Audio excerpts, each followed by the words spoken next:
नमस्कार शुभ नवबर्ष। आज के আমি আপনাদের সঙ্গে শেয়ার করছি লাউ আর পাঁচফোড়ন দিয়ে দুর্দান্ত স্বাদের একটি নিরামিষ রেসিপি। এই রেসিপিটি একবার এইভাবে বানিয়ে খেয়ে দেখুন বন্ধুরা, লাউয়ের অন্যান্য রেসিপি ভুলে যাবেন। গরম গরম ভাত অথবা রুটির সঙ্গে খেতে কিন্তু অপূর্ব লাগে। তো চলুন রেসিপিটি শুরু করা যাক। তো এখানে আমি একটা কচি লাউ নিয়ে নিয়েছি, আর চেষ্টা করবেন কচি লাউ দিয়েই এই রেসিপিটি করার। তো চলুন আগে লাউটাকে কেটে নেওয়া যাক। লাউ প্রথমে আমি দুফালি করে নিয়েছি, তবে আজকে আমার গোটা লাউটা লাগবে না, আমি অর্ধেক লাউটাই রান্না করব। তো লাউয়ের খোসা প্রথমে ছাড়িয়ে নিচ্ছি, নিয়ে ভালো করে ধুয়ে নেব। লাউ সব সময় ধুয়ে কাটতে হয়। এবারে চলুন লাউটাকে কেটে নেওয়া যাক।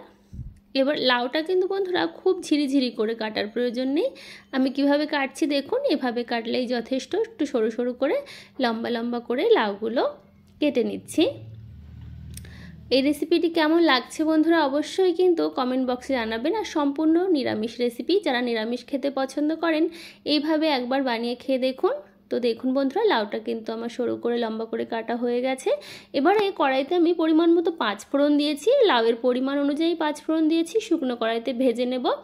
পাঁচফোড়নটাকে ভেজে আমি গুঁড়ো করে রেখে দেবো। এই পাঁচফোড়ন গুঁড়োই কিন্তু এই রেসিপির মূল উপকরণ।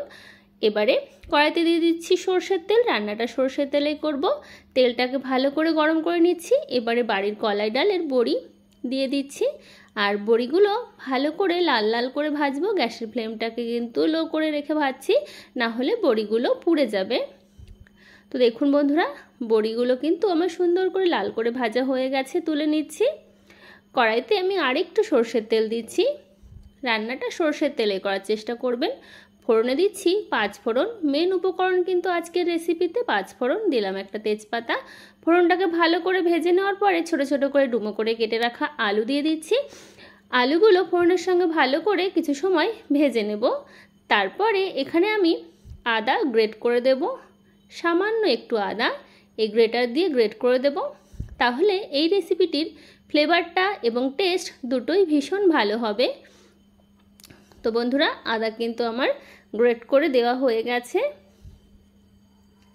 এবারে চেরা কাঁচা লঙ্কা দিয়ে দিচ্ছি। যেহেতু লাউয়ের তরকারি ঝাল কিন্তু একটু কমই দিতে হবে, নুন ঝাল একটু কম হলেই কিন্তু এই লাউটা ভালো লাগবে খেতে, আর রান্নাটা কাঁচা লঙ্কার ঝালেই হবে।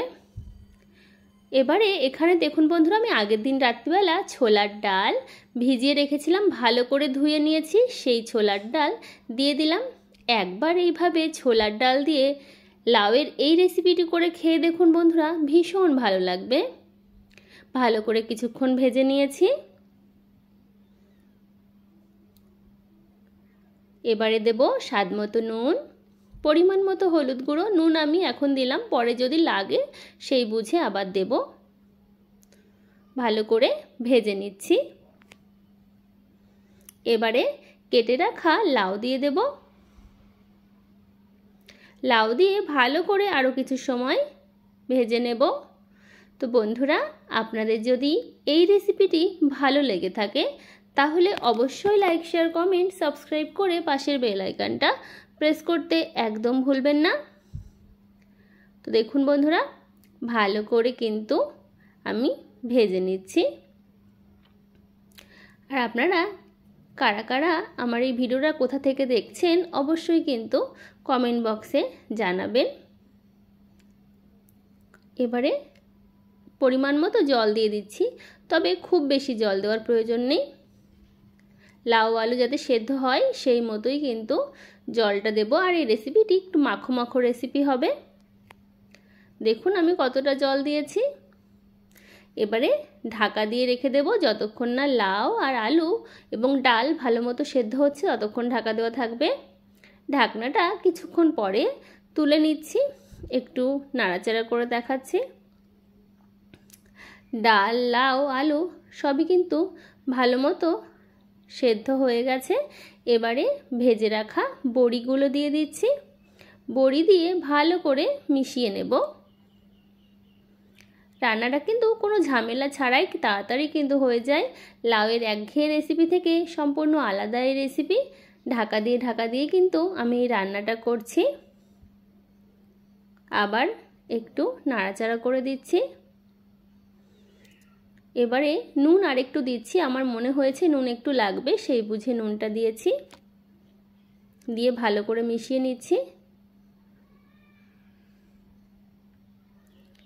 এবং টেস্টের জন্য সামান্য চিনি দিয়ে দিচ্ছি। চিনিটা আপনারা স্কিপও করতে পারেন, যেহেতু নিরামিষ রান্না একটু চিনি দেবেন, তাহলে খেতে আরও বেশি ভালো লাগবে। এবারে যে পাঁচফোড়নটা আমি ভেজে গুঁড়ো করে রেখেছিলাম, এই পাঁচফোড়ন গুঁড়োটা দিয়ে দিলাম। একবার এইভাবে পাঁচফোড়ন গুঁড়ো আর এই ছোলার ডাল দিয়ে লাউয়ের এই রেসিপিটি করে দেখবেন বন্ধুরা, করে খেয়ে কমেন্ট বক্সে জানাবেন কেমন লাগলো। তো দেখুন বেশ কিছুক্ষণ নাড়াচাড়া করে একটা পাত্রে নামিয়ে নিয়েছি। কতটা সুন্দর হয়েছে না রেসিপিটা। গরম গরম ভাত রুটির সঙ্গে খেতে অপূর্ব লাগে, আর লাউ খাওয়া কিন্তু শরীরের জন্য ভীষণ ভালো। তো আপনাদের অসংখ্য ধন্যবাদ আমার এই সম্পূর্ণ ভিডিওটি দেখার জন্য। আপনারা সকলে এই গরমে ভালো থাকবেন, সুস্থ থাকবেন। দেখা হবে অন্য ভিডিওতে।